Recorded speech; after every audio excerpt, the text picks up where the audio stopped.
Hello again, you viewers. Happy bank holiday. I hope you had a good one. I've done not a great deal.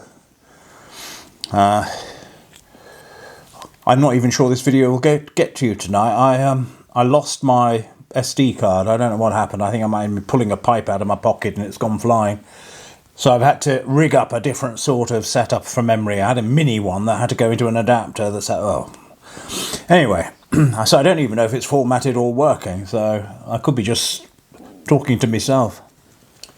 I've got my freehand Eric Norden pipe. I'm going to smoke tonight. I've got a glass of Merlot. I've run out of port. But my clerk of works arrived today. And I said to her, stop in Tuppins on the way here and get a bottle of Merlot. Otherwise I shan't get through the evening. I'll only drink that probably. But it is nice. Makes a change from whiskey. In my pipe, I have something very exotic. I'm not even sure what it's called. I don't think it's actually called erotic. It's Rattray's erotic mixture or something. No, exotic, not erotic. Oh dear, that would be bad, wouldn't it, if I'm smoking some erotic mixture. No, it's exotic mixture. And, well, what can I say? It's a Cavendish with Virginia. And it's magnificent. It's the only thing I've smoked since I've opened it. Let's get an Ashburn going.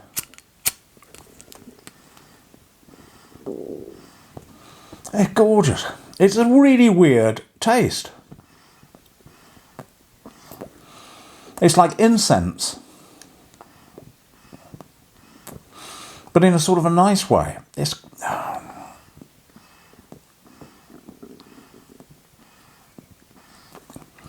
easy to smoke, easy to light, very mild. This is going to replace my Peterson Deluxe mixture in the mornings, you know.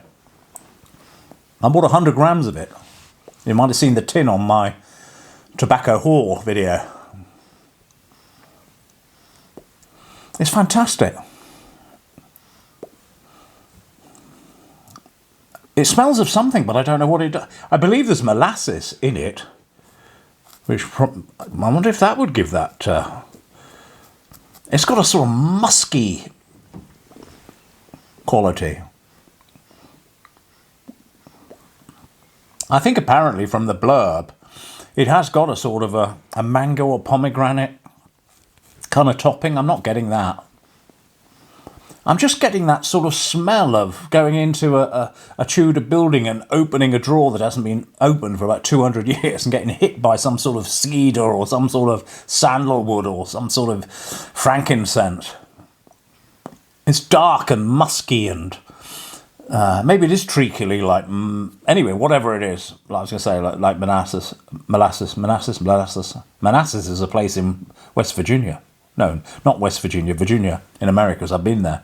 So it's not Manassas, it's molasses. Anyway, so yeah, great. And I didn't get a steer towards this. I just sort of bought it because I thought it looked cheap at 100 grams. But I think I'm going to call this a score. Rattray's exotic mixture.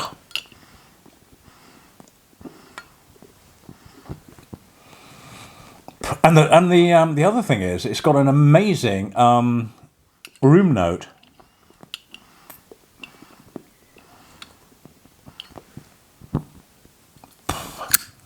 Really incredible, really is. The room note is amazing. If I've been smoking it in the caravan, and I go out and come back, it's like Hagia Sophia in Constantinople in the good old days. Just smells like, yeah, it's pregnant with frankincense. It's like high mass at the Oxford Oratory. But you think that would be awful to smoke? I can't explain it. There's some sort of crazy alchemy going on. Anyway, I hope this memory card's working. That kind of, you'll be getting this late now. That put everything on hold for quite a while until I got myself together and sorted my life out. And so as a result, I'm a bit strung out and not compos mentis enough to talk about any topic in particular.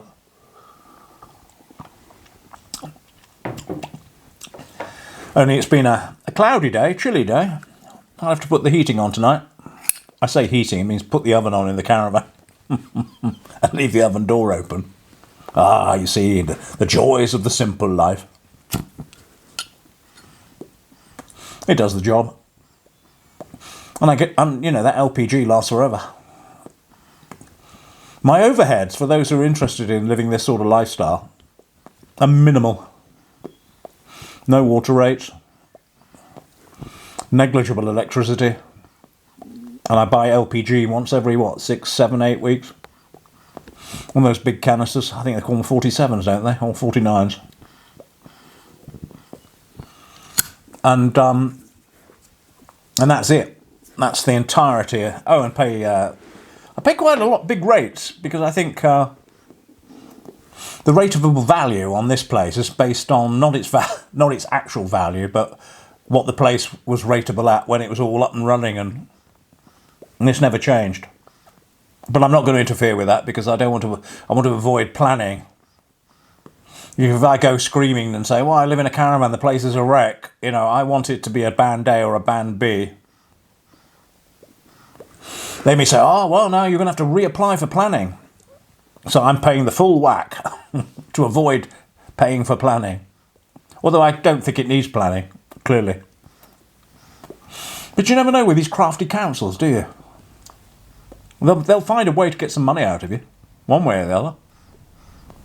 And it's also nice that I've managed to sell the other place. It was awful. I had to pay 2 sets of council tax. I mean, can you imagine it? It's bad enough having to pay 1 set of council taxes because they don't do anything. They don't fill any potholes. There's no street lighting. I get the dustbins. I'm basically paying. I won't tell you how much I'm paying, but I'm basically just paying to get my bins emptied every week, once a fortnight. That's the only thing I'm getting. Now you could say, oh well, you're getting the fire service and you're getting the police. Well, you're not getting the police either, are you? Because people who live around here aren't criminals. I'm subsidising the criminals in Telford and Birmingham and goodness knows where. That's where your council tax is going. It goes to the towns to deal with all that lot.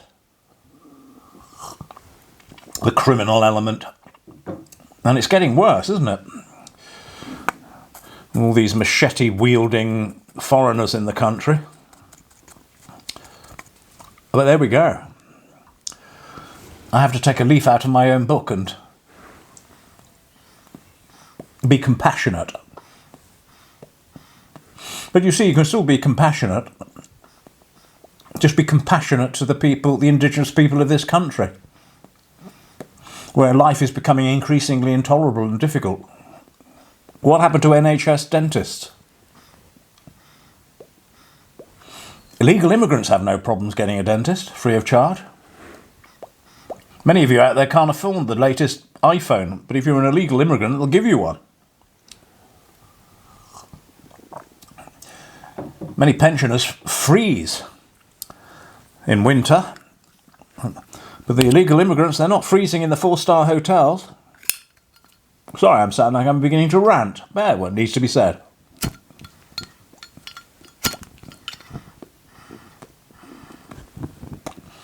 Yeah, but there we go.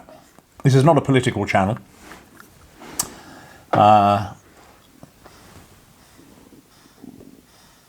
And so I avoid politics on the whole. Anyway, I'm going to read from my book today because I have nothing to say to you, really. I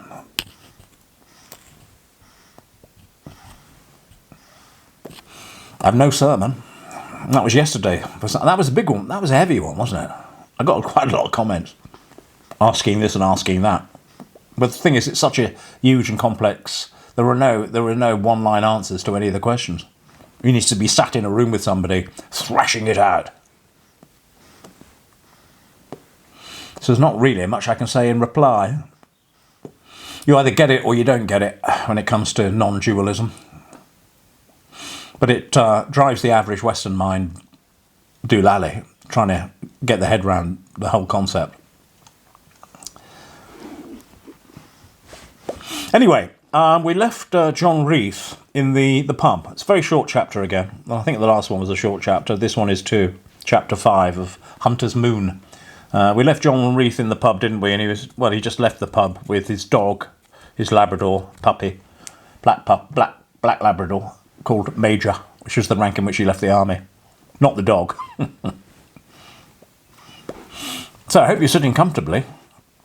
I've got my laptop here. The last time I had it up on the Bible box and it was a bit hard to read it from there. This should prove a little bit more relaxing. Chapter 5. The lights of the sports car roused Morgan Jessup from his newspaper. Patrick steered his new Porsche into the gravel drive. "Patrick's home, darling," he said to his wife, as he twisted in his armchair. Daphne was in the dining room arranging flowers. She was dressed elegantly in a simple taupe skirt, cream woolen cardigan, and everyday pearls. In times past, her hair had been full-bodied, long and dark, but now she kept her grey hair short and contained within a bob. Her features were fresh, and limpid blue eyes shone from her bright complexion. She was a handsome woman. Daphne and Morgan had attended Fellside School together as infants, their youthful love taking form early. They had progressed to the altar of St. Oswald's with an unalterable sense of fate. "We've been happily married for 40 years, she would often regale those who cared to listen. "Aye, she's been happy. I've just been married." Morgan would reply mournfully. Her husband could be gruff, but he was at least consistent, and Daphne loved him very much. Morgan's hair was also grey, and what was left of it was combed back over his head and past his ears. Despite his humble origins, he sported a fine aristocratic nose. Its hue matched his pink cheeks, but Morgan insisted his palate was naught but the country weathering of an English gentleman. Daphne knew it was rather his fondness for a single malt.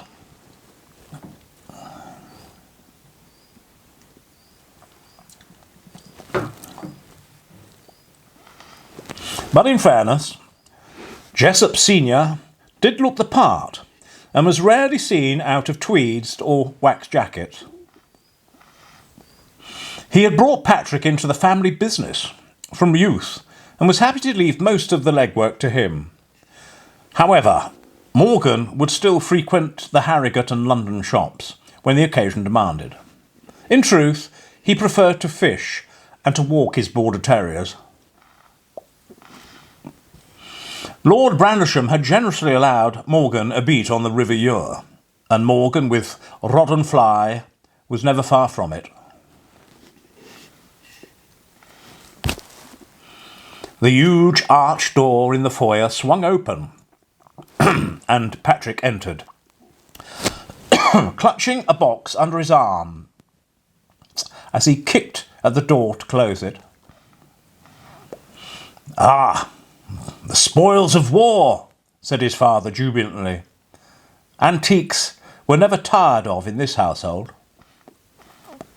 "Well, some of them," said Patrick, setting the box down on the empty sofa. "That bloody new chap, Nab the Viner." "Which new chap?" asked his father. "I'll tell you in a bit," said Patrick, engrossed in his booty.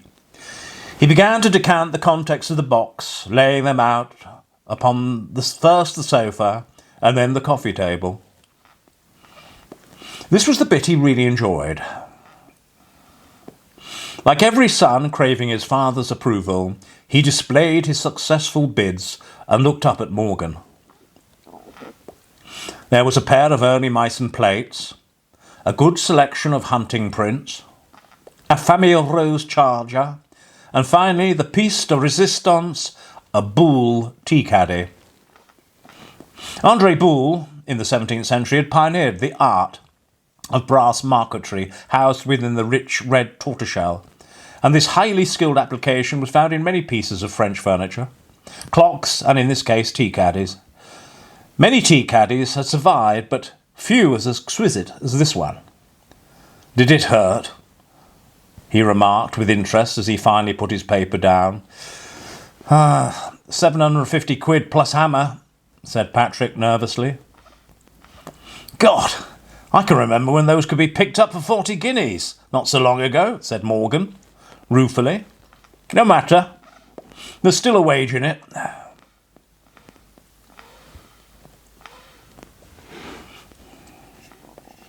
Daphne returned to the sitting room and removed her pinafore.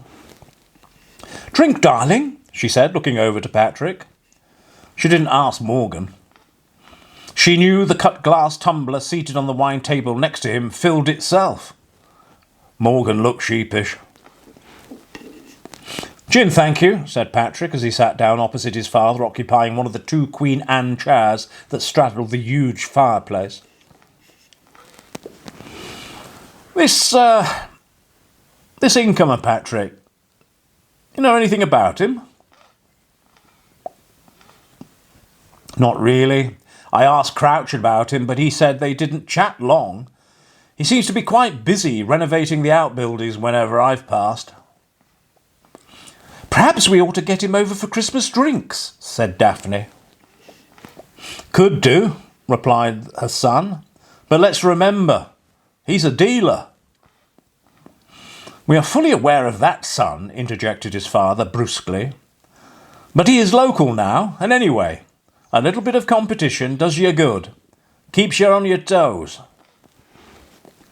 I would hardly call it competition, father. He looks like he can hardly afford the petrol for that old Land Rover he drives. Morgan remembered his humble roots and the tenanted farm in which he had grown up. Patrick has never had to struggle in his life. He, along with his sister and brother, were all privately educated, and the family business provided Patrick with a seamless path to material comfort and social connection.